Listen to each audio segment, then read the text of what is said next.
Olá, boa noite para você.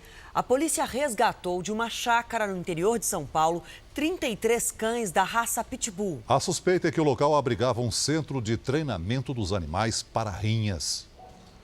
Os cães estavam acorrentados com pouca água e comida. Denúncias anônimas alertaram a polícia de que os animais estariam sendo retirados desta propriedade em Itu, a 100 quilômetros de São Paulo.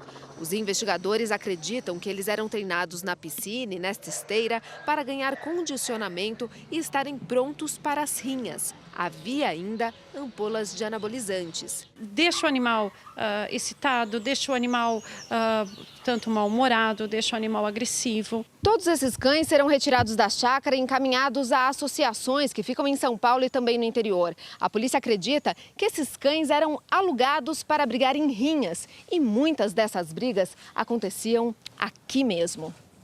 Todos os cães foram retirados. Segundo testemunhas, o local era mantido por um dos 41 detidos na operação que fechou uma rinha internacional no fim de semana. Brian Escobar aparece nessas imagens. Ele tentou separar os animais quando a polícia chegou. Brian foi solto após pagar fiança. Investigações continuam, né? E agora é individualizar a conduta de cada um e chegar nos demais integrantes dessa organização criminosa, eu diria até que monstruosa. Até agora, Brian não foi encontrado. O plenário da Câmara dos Deputados aprovou o projeto de lei que aumenta a pena de quem maltrata cães e gatos. Pelo texto, quem fizer isso estará sujeito a até 5 anos de prisão, multa e também fica proibido de ter animais. O texto agora vai ao Senado. Quadrilha rouba celulares avaliados em R$1 milhão. Ministro Moro rebate crítica do presidente do STF de que a Lava Jato destruiu empresas. O governo vai cortar gordura trans dos alimentos e a prisão de jovens contratados pelo tráfico para levar droga para fora do Brasil. Está preso, tá?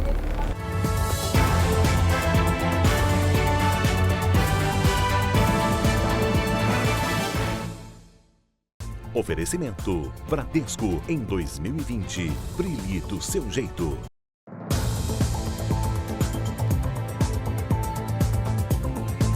A polícia investiga 3 assaltos a bancos no mesmo dia em São Paulo. E esta madrugada, ladrões invadiram também uma agência no interior do Ceará. Os assaltantes fugiram e deixaram para trás o fogo, depois de explodirem os caixas eletrônicos de uma agência bancária em Morrinhos, a 200 quilômetros de Fortaleza. Em São Paulo, uma quadrilha também usou explosivos em um dos 3 ataques a banco nesta segunda-feira. Durante a fuga, houve tiroteio com a polícia.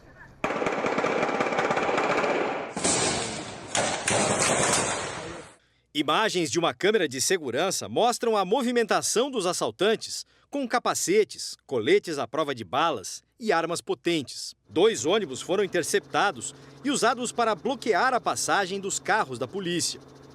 Passageiros serviram de escudo humano. Em outra ação, o alvo foi um caixa eletrônico aberto com um maçarico. No mesmo bairro, ladrões invadiram uma agência, arrombaram um armário e levaram as armas dos vigilantes. Foi um movimento contrário ao que vem acontecendo na cidade, que acompanha a queda no número de roubos a bancos. Em 2017 foram 41 casos, em 2018, 26 e neste ano, até outubro, houve 12 assaltos. No momento de redução da estatística deste tipo de crime, a ação de quadrilhas com 3 ataques a agências no mesmo dia desafia a polícia. Quem estuda a segurança privada acha que o trabalho de inteligência é uma das maneiras de combater esse tipo de ação, para evitar que informações estratégicas sejam repassadas aos assaltantes. Ninguém vai assaltar ou vai explodir uma agência bancária sem que haja um estudo prévio de êxito naquilo. É a grande pergunta de 1 milhão que nós temos que fazer para nós. Como que essas informações muitas vezes saem de dentro de instituições, de dentro de empresas para chegar até o crime organizado. Imagens divulgadas hoje mostram a invasão de uma quadrilha a uma loja de departamento que vendia celulares. Um prejuízo avaliado em R$1 milhão. As câmeras de monitoramento gravaram a chegada dos homens encapuzados durante a madrugada. Eles andaram por toda a loja, até chegar a este armário, de onde levaram mais de 300 celulares. O furto, avaliado em R$1 milhão, foi no dia 5 de outubro, mas as imagens só foram divulgadas agora. O plano para roubar os celulares foi muito bem planejado. Os criminosos alugaram uma sala em um prédio vizinho à loja. Eles chegaram até o telhado e conseguiram entrar pelos dutos do ar-condicionado. A quadrilha passou a ser monitorada pela polícia. O grupo seria responsável por pelo menos 3 ataques parecidos nos últimos 6 meses. Hoje, foram cumpridos mandados de busca e apreensão nas casas dos 3 suspeitos. Ninguém foi preso. Normalmente, quem furta não usa arma. E esse é um argumento que até o judiciário usou para negar a prisão desses indivíduos. Em São Paulo, chuvas deixam em alerta 1,5 milhão de pessoas que vivem em áreas de risco. Mesmo antes da estação mais chuvosa do ano chegar, o número de deslizamentos e soterramentos já aumentou no estado. Foi por muito pouco que elas não perderam a vida. O deslizamento de terra do último sábado destruiu a casa da família. Você trabalha, você investe tudo que você tem e quando você olha, você não tem mais nada. Só no estado de São Paulo, 1,5 milhão de pessoas vivem em áreas de risco. E quando chove, elas sabem o perigo que correm. A terra que veio lá de cima também atingiu a casa do seu José. E agora ela está desse jeito, torta. Inclusive, ele colocou até algumas escoras aqui do lado para que o problema não fosse maior. Mas, seu José, não dá mais para o senhor ficar aqui. Não dá, né? A situação que a gente vê aqui, ó. Do jeito que está chovendo bastante essa época, a qualquer momento pode acontecer um outro deslizamento e desabar tudo, né, por completo. Né? Dados da Secretaria de Segurança Pública mostram que os casos de desabamento e soterramento deram um salto em todo o estado de São Paulo em 2019.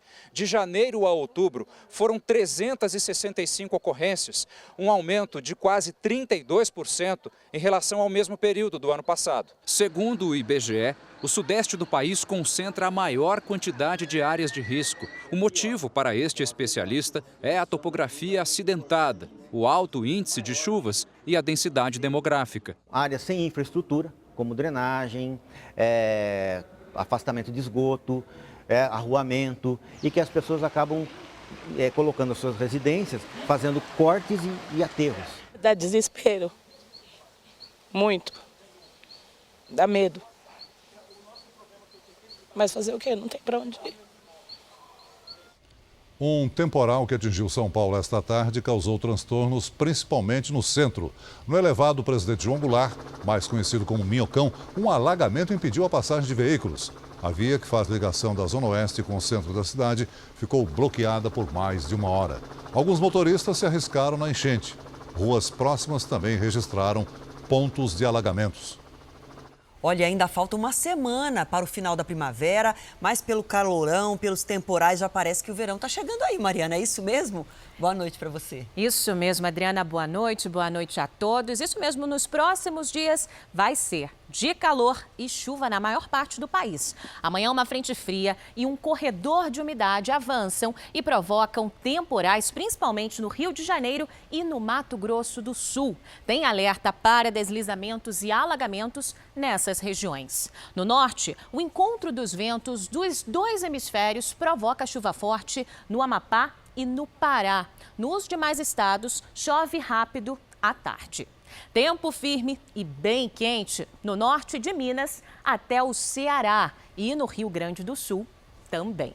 Em Florianópolis, máxima de 25 graus. Em Palmas faz 33 e no Rio de Janeiro, 33 graus também. Adriana. Bom, pedidos? Vamos começar com o Tempo Delivery. Tem o Pedro e o Rubimar de Manaus, no Amazonas, querendo saber como é que vai ficar a semana por lá. Meninos, vocês perguntaram e a gente responde. Aí em Manaus, a semana vai ser de calor, mas com pancadas de chuva até sexta-feira, viu? Amanhã faz 32 graus. E temos aqui uma foto também, não é? Vamos ver a foto de Vitória da Conquista? Olha que bonito esse pôr do sol aí. É o Aldo Fernandes querendo saber se vai continuar tendo essa vista aí privilegiada. Bem bonita a sua foto, Aldo. Inclusive, a gente pede para que você mande também. E vai sim, o calorão vai continuar. 32 graus até sexta-feira. Você vai conseguir aproveitar um pôr do sol tão lindo quanto esse. Vai dar para fazer outras fotos bonitas então, Aldo. Vai, obrigada. Sim. Até amanhã. Até amanhã.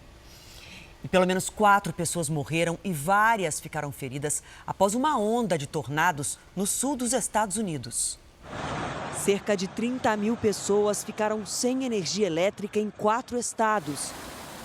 Centenas de voos foram cancelados ou sofreram atrasos. A quantidade de tornados dos últimos 2 dias já superou os registrados em todo o mês de dezembro do ano passado.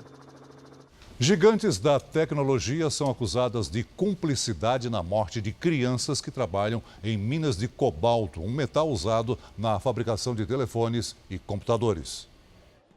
Os menores forçados a trabalhar em minas de cobalto na África recebem menos de R$ 7 por dia e muitos morrem de exaustão.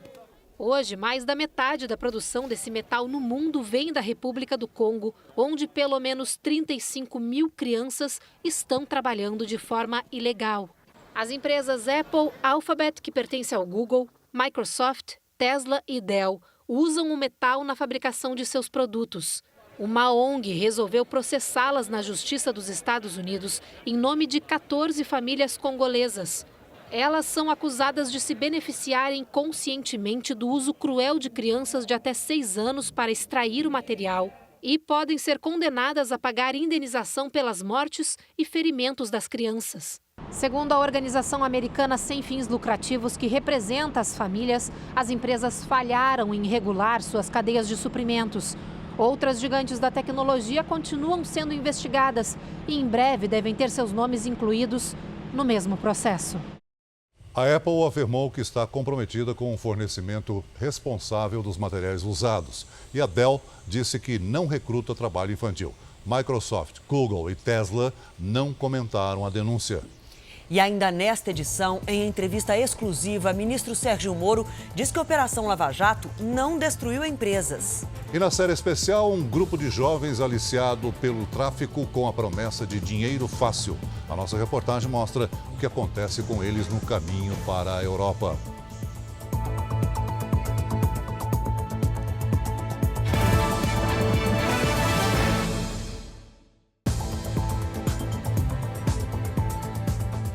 O Congresso começou a votar agora o orçamento para o ano que vem. Pela primeira vez em 2020, o orçamento será impositivo, isto é, a destinação de verbas definida pelo Congresso terá de ser cumprida, de acordo com o que for aprovado na Comissão de Orçamento e no plenário. Pode haver contingenciamento ou corte, mas neste caso, o presidente da Câmara defende que seja linear, isto é, em igual proporção para todas as áreas. O orçamento positivo ajuda o governo a ter um parlamento mais responsável, mais ativo na votação de mudanças nas despesas públicas. O orçamento de 2020 traz receitas e despesas de 3 trilhões e 600 bilhões de reais e projeta um crescimento da economia de 2,3%. A meta fiscal é de déficit de 124 bilhões e 100 milhões de reais. O salário mínimo aumentará de R$ 998 para R$ 1.031. A verba para investimentos será de cerca de 144 bilhões de reais. Foram tantas as críticas que no último minuto a Comissão Mista de Orçamento recuou e desistiu de aumentar o fundo eleitoral. Chegou-se a cogitar elevar este valor para 3 bilhões e 800 milhões de reais. Diante da perspectiva de veto do presidente Bolsonaro, a verba pública que vai bancar a eleição municipal do ano que vem voltará ao seu valor inicial prevista na proposta orçamentária. Nós vamos manter a mensagem que veio do governo, de 2 bilhões. Nós temos investimentos que são importantes na saúde, na infraestrutura, na educação, no desenvolvimento regional, que estão dependentes da votação do orçamento. O presidente Jair Bolsonaro sancionou hoje a reforma da Previdência para militares. E participou de um culto de ação de graça no Palácio do Planalto. O presidente Jair Bolsonaro participou de um culto de ação de graças. O Salão Nobre do Palácio do Planalto ficou lotado com os 800 convidados, entre eles ministros e integrantes da Frente Parlamentar Evangélica. O bispo Renato Cardoso e a esposa Cristiane Cardoso representaram o bispo Edir Macedo no evento. O presidente fez a leitura de um trecho bíblico e se emocionou no discurso ao falar do atentado que sofreu na campanha eleitoral. Poucos têm uma segunda vida. Bispo Renato Cardoso trouxe uma mensagem do bispo Edir Macedo. E ele pediu para comunicar um recado, baseado inclusive no versículo que nós vimos aqui na tela há pouco. João 8,32. Conhecereis a verdade e a verdade vos libertará. E quando nós então colocamos de lado as nossas opiniões e nos voltamos para a verdadeira verdade, se eu posso assim falar, então aí sim há libertação, há sucesso. E fez uma oração. Meu Pai, que o Senhor venha abençoar a cada um, colocando o senso da tua justiça na mente e no coração de cada uma delas. Nesta terça-feira, Jair Bolsonaro também sancionou a reforma da Previdência dos militares das Forças Armadas. A lei também reestrutura a carreira. Os integrantes das Forças Armadas vão passar a se aposentar depois de 35 anos de serviço, com pelo menos 25 na carreira militar. O texto prevê uma economia de cerca de 10 bilhões de reais em 10 anos. Na prática, as regras vão valer ainda para policiais militares e bombeiros nos estados. De manhã, o presidente fez uma reunião com ministros no Palácio da Alvorada e disse que pretende dar indulto natalino aos presidiários. Tá na lei. O pessoal doente, idoso. E na nossa série especial, jovens pobres que aceitam viajar para a Europa com cocaína no corpo. Saiba qual é o preço desse dinheiro fácil oferecido pelos cartéis.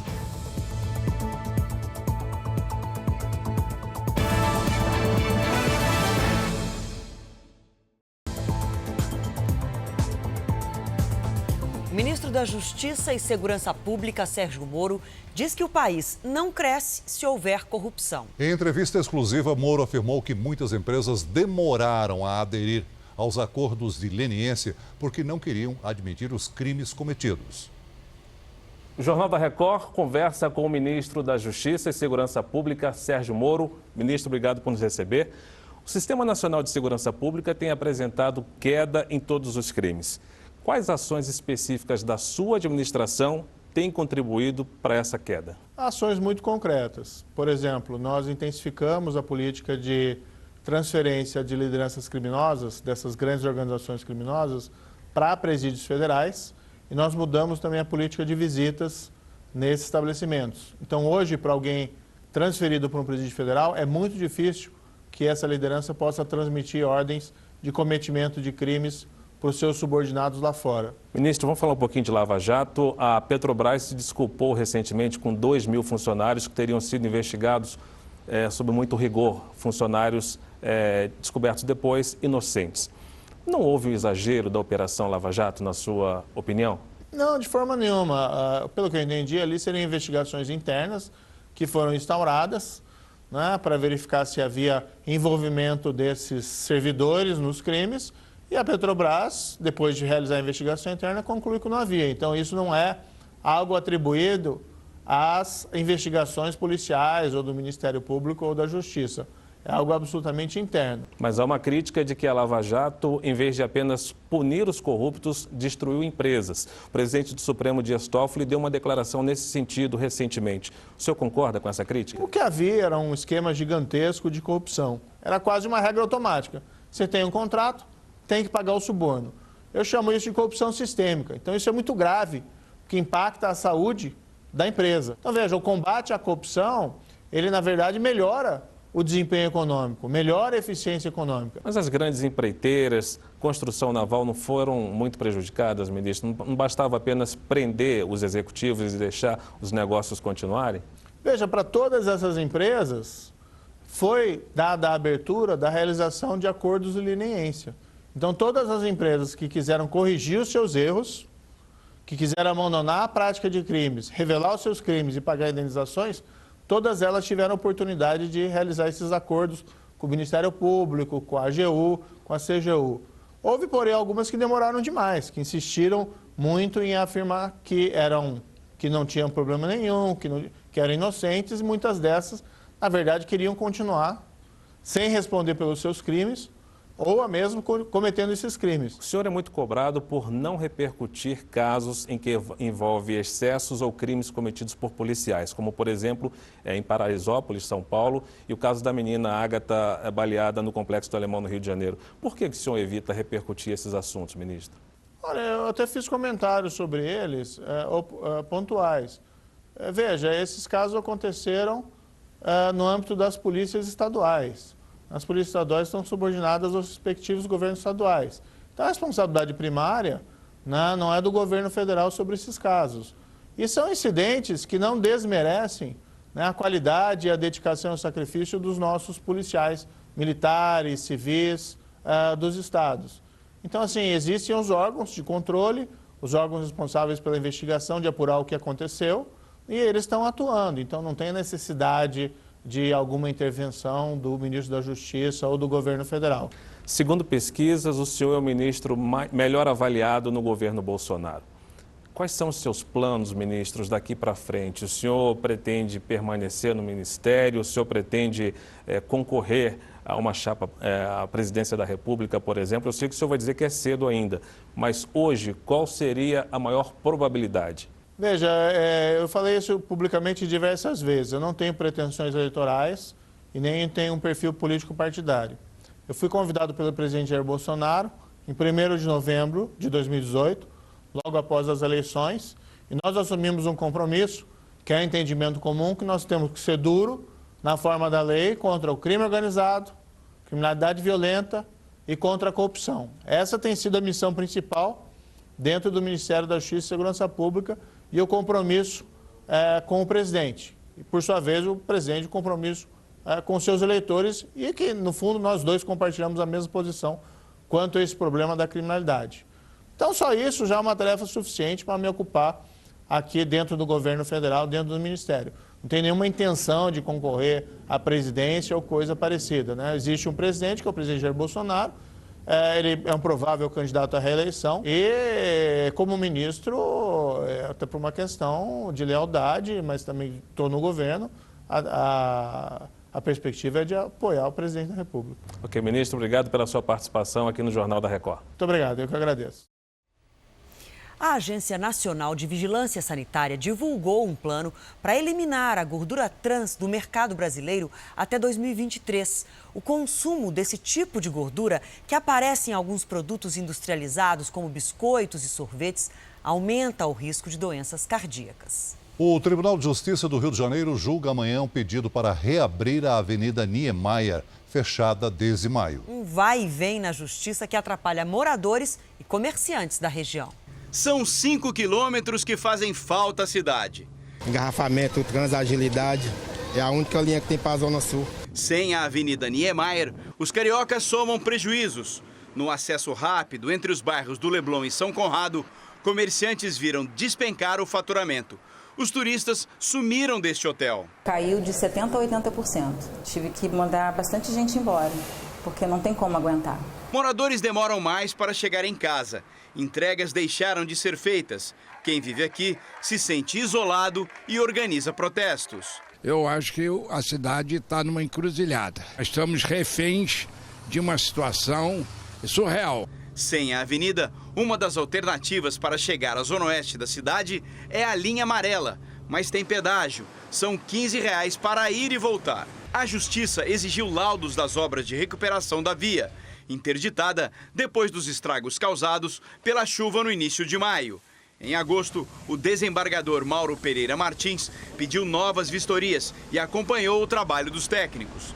Neste laudo de uma empresa de engenharia independente, contratada pelo município, os engenheiros concluíram que os deslizamentos foram causados pela chuva e que, em tempo seco, não há riscos significativos. No fim de novembro, parte do muro de um hotel desabou na região. Um dia antes do julgamento, o desembargador Mauro afirmou que o desmoronamento influenciaria diretamente no julgamento da reabertura da via e pediu um novo laudo. Peritos judiciais concluíram no dia 3 de dezembro que a má conservação da estrutura e o solo saturado por vazamento de água podem ter sido as causas da queda. No mesmo dia, o desembargador que exigiu os laudos se declarou suspeito por motivo de foro íntimo e o julgamento precisou ser remarcado. É a terceira vez que o recurso da Prefeitura entra em pauta no Tribunal de Justiça. Nas duas anteriores, as sessões foram suspensas por pedido de vista ao processo e solicitação de laudos complementares. Amanhã, 3 desembargadores devem decidir se a avenida será aberta depois de 7 meses de interdição. Segundo a Prefeitura, 95% das obras, que custaram 31 milhões de reais, estão prontas. Resta agora a Justiça bater o martelo. O Tribunal de Justiça do Rio de Janeiro não respondeu sobre a declaração de suspeição do desembargador Mauro Pereira Martins. Agora, nossa série especial, direto para a Europa ou via África. Essa é a ponte aérea da cocaína despachada de São Paulo pelos cartéis. Quem leva são as mulas, jovens pobres recrutados pelo tráfico. O destino de muitos deles você acompanha agora.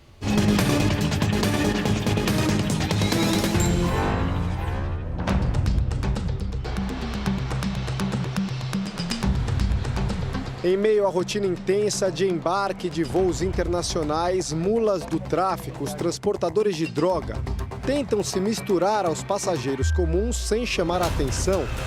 Nem sempre conseguem. Está preso por tráfico internacional de drogas. De cada 3 prisões de traficantes em aeroportos brasileiros, 2 ocorrem aqui. E a partir de agora você vai ver em detalhes os bastidores do trabalho de repressão ao tráfico de drogas feito pela Receita Federal no maior e mais movimentado aeroporto da América Latina. Essa é a principal porta de saída de drogas do Brasil por aviões comerciais. É como se fosse uma ponte aérea da cocaína para a África e a Europa. E por isso a fiscalização é muito rigorosa. Nós estamos no quartel-general da Receita, no aeroporto de Guarulhos, e essa aqui é a sala do setor de inteligência. O Anderson e o Renato recebem informações das companhias aéreas e acessam também a base de dados da Receita para filtrar entre os milhares de passageiros aqueles que são considerados suspeitos. A gente não consegue checar um passageiro a passageiro, porque são quase 25 mil passageiros chegando por dia. Mas a gente coloca regras no sistema que começam a dar uma filtrada, uma peneirada. O próprio sistema ele já faz essa com inteligência artificial. Essa noite os agentes focam os esforços num voo que vai para um país da África e que tem conexões com outros destinos no continente e na Europa. É a rota que recebe maior atenção. São 14 passageiros pré-selecionados. Depois de mapear os alvos, o trabalho se intensifica. Agora a gente vai acessar a área de pista, vai mostrar onde estão as bagagens que vão ser embarcadas nos voos internacionais. E a gente vai acompanhar o Anderson. Vamos lá.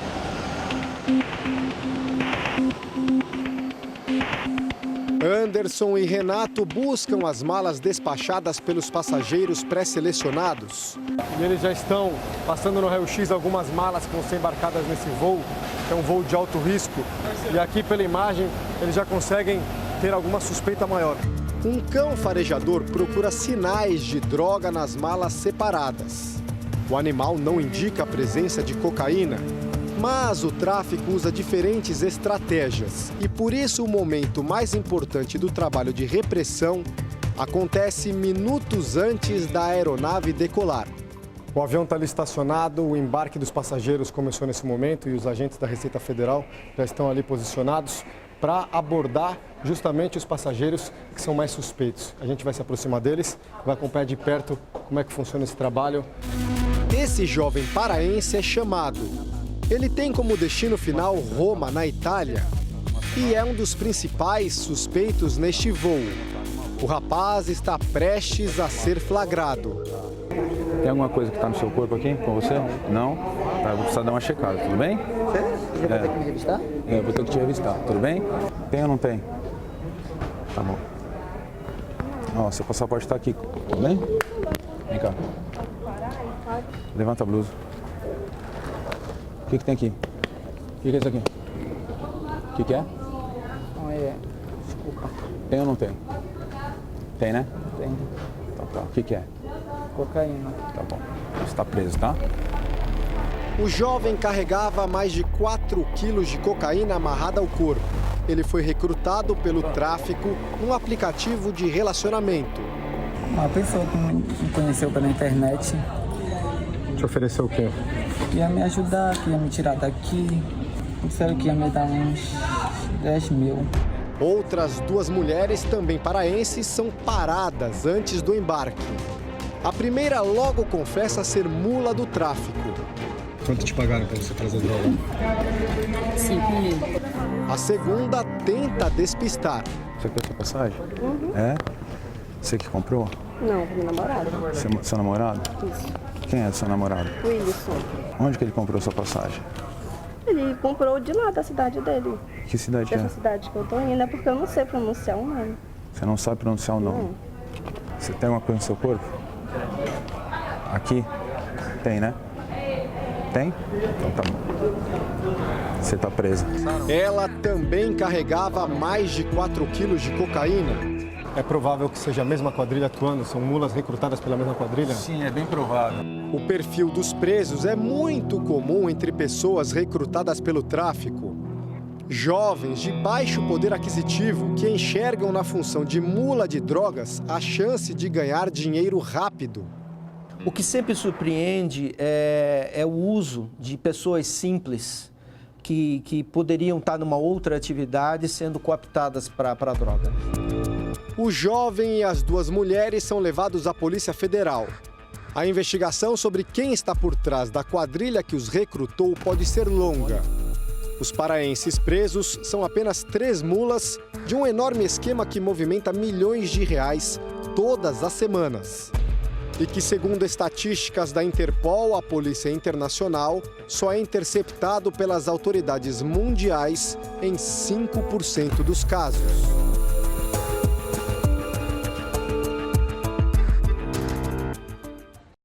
O Jornal da Record termina aqui. E à 00:30 tem mais Jornal da Record com o Sérgio Aguiar. Fique agora com a novela Amor Sem Igual. A gente volta a se encontrar amanhã aqui no JR. Até lá. Boa noite e até amanhã.